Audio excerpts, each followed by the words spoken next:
Всем привет! Сегодня я хотел бы рассказать вам об этой замечательной клавиатуре, а именно IPMaker Shadow X, которая обладает настраиваемым дисплеем. В комплекте к данной клавиатуре идет 8 желтых акцентовых кейкапов, 3 запасных переключателя IPMaker Flamingo, плетеный Type-C кабель и комбинированный пуллер. Отличный комплект на все случаи жизни, особенно если вы играете в CSGO. Пробежимся для начала по спецификации. Кейкапы выполнены из даблшот PBT пластика, имеют профиль ESA и отлиты довольно качественно.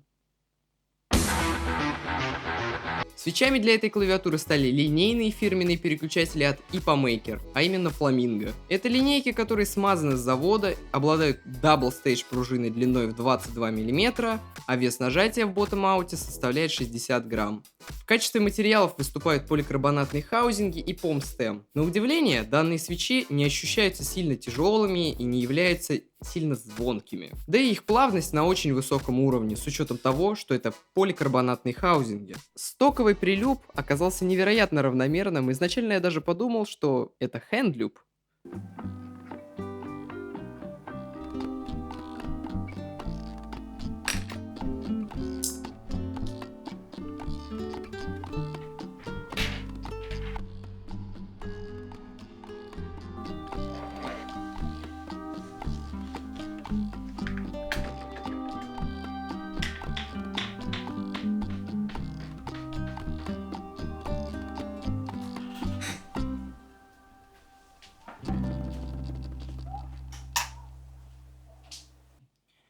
Ну а теперь поговорим о ключевых особенностях данной клавиатуры. Клавиатура обладает OLED-дисплеем размерами 1,01 дюйм, который можно настроить, загрузив собственную гифку или выбрать ее из каталога. Функция великолепна, лично я остался доволен. Однако с софтом здесь не все идеально, так как он адаптивно непонятен. Мне нужно было только сменить подсветку на комфортную и поставить гифку. Однако я не сразу понял, куда жмать, да и к тому же он весь на английском. С меню макросов я сначала вообще поплыл, но все же разобраться вполне реально. Ну а чуть выше над дисплеем располагается кноп, который необходим для включения и переключения режимов клавиатуры, а это по донглу и по Bluetooth. Также хотелось бы отметить, что у этой клавиатуры довольно сомнительное решение с точки зрения отсутствия пейджапа, но наличие пейдждауна. Поэтому я бы хотел переименовать эту клавишу в Down to Hell.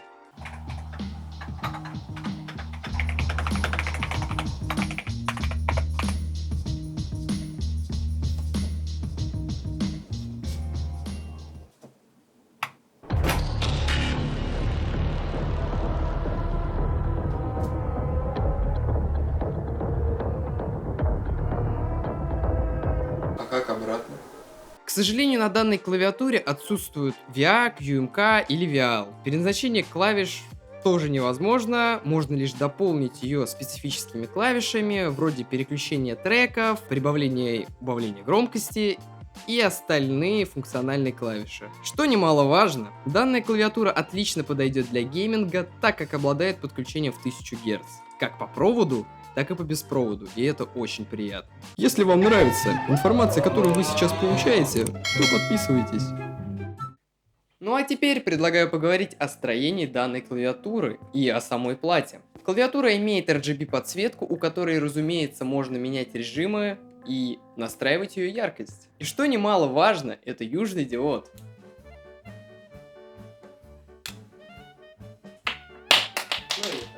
Так что об интерференции черри профиля можно забыть. Я зачеркнул интерференцию, типа ее нету. Строение клавиатуры это гаскет маунт на силиконовых гаскетах и поликарбонатном плейте с флекс-катами. И на удивление сама PCB не имеет флекс-катов. По факту в стоке флекса у клавиатуры нету, но на этом мы остановимся поподробнее чуть попозже. Внутри корпуса имеется увесистый слой силикона, плотный и аккуратно вырезанный. Шумка между платой и плейтом выполнена из порона, а материалами свитчпадов выступает AXPE. Шумоизоляции здесь полный порядок. А я теперь просто из кадра выхожу, знаешь.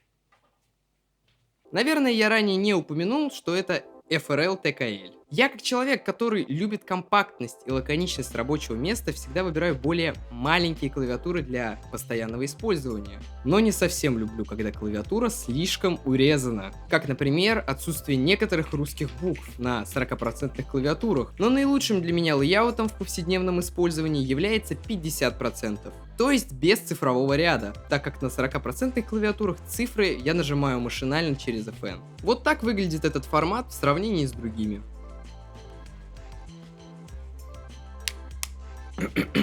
Зачем же я всегда гонюсь за компактностью? Все очень просто, мне нужно большое количество рабочего пространства на ковре. Также необходимость в компактности складывается из того факта, что у меня довольно низкая сенса на мышке.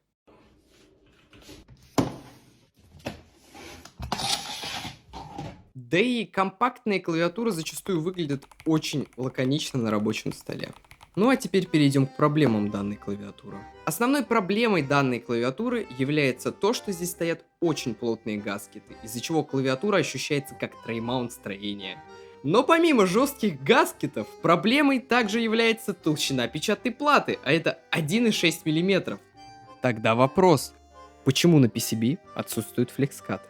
Если бы плата имела толщину 1,2 мм, то она бы хотя бы прогибалась под весом нажатий. Флекскаты в принципе нужны для большей гибкости самой платы в разных местах. Однако по той причине, что сама PCB не обладает катами, то и каты на плейте становятся в принципе бессмысленными. Я бы не сказал, что отсутствие флекса прям огромная проблема. Однако я ждал от клавиатуры хотя бы какой-то гибкости за счет наличия флекскатов на плейте. Зачем они тогда нужны? Я не понимаю. Большинство клавиатурных деятелей сильно ругают флекскаты за то, что они портят итоговый звук клавиатуры. Суть заключается в том, что звук проникает сквозь плату, а не отражается от нее при наличии флекскатов. Я пока не могу сложить четкого взгляда на тему флекскатов, так как трогал лишь одну клавиатуру с ними. Поэтому оставлю этот вопрос на обсуждение своим зрителям. Напишите в комментариях, нравятся ли вам флекскаты или вы все же предпочитаете платы без них. Ну а теперь предлагаю перейти к модификации данной клавиатуры и исправлению всех ее недостатков. Я принял решение проложить пороновые гаскеты вместо силиконовых для большей мягкости при нажатиях, ну и сделать тейп-мод для большей глухости билда. С учетом того, что корпус сделан из пластика и звучал немного пустовато, даже с учетом наличия плотного силикона на дне корпуса. Кстати, если вы будете разбирать плей, то будьте осторожны, вам нужно отсоединить маленький такой шлейфик, чтобы не потерять дисплей. Ну или экранчик. Ну или дисплей. Как вам больше нравится?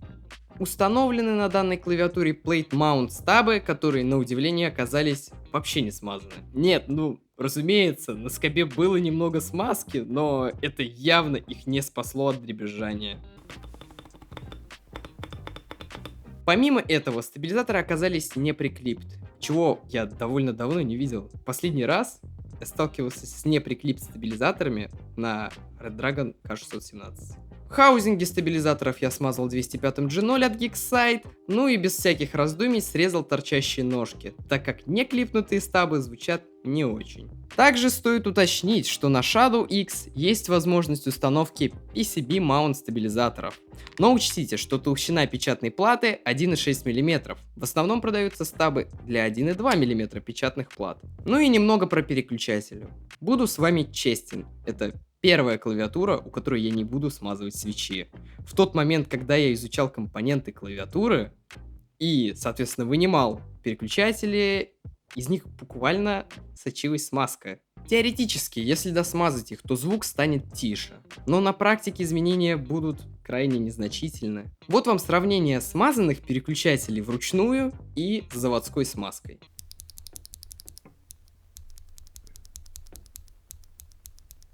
В общем, прилюб здесь шикарный. Все переключатели звучат равномерно. Ни пинга пружины, ни скретча, ничего.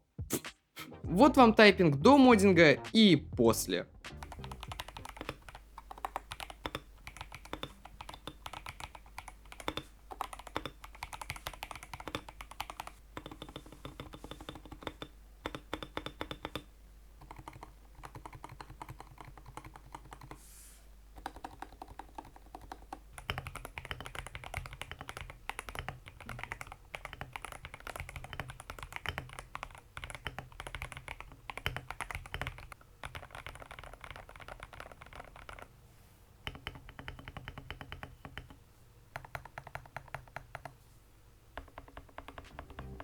Как итог, данную клавиатуру я безусловно могу рекомендовать тем, кто не хочет сильно запариваться с моддингом, и тому, кому все представленные фишки понравились. Для любителей моддинга это также отличный вариант, так как и со стабами нужно подшаманить, и свечи можно смазать, если вам вообще нечем заняться. Да и ценник у нее довольно приятный, за такое количество приколюх. На данный момент ее прайс составляет... 8,000 rubles. Wait a minute.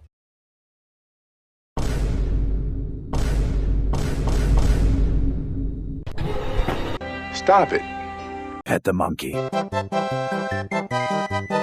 Внешний вид мне также очень понравился. И даже чем-то напомнил мне постсоветскую панельку.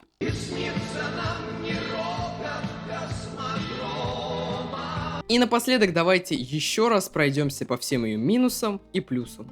К минусам стоит отнести гаскеты, которые мне абсолютно не понравились. Толщину печатной платы, неприклипт стабилизаторы со слабой смазкой и несколько запутанный софт.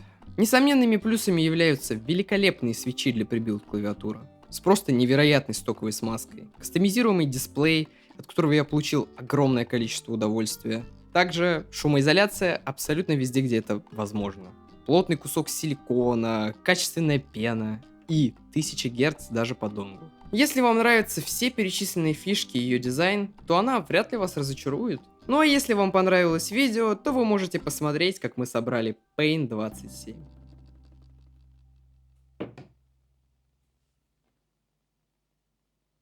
Чё смотрите, переходите давайте.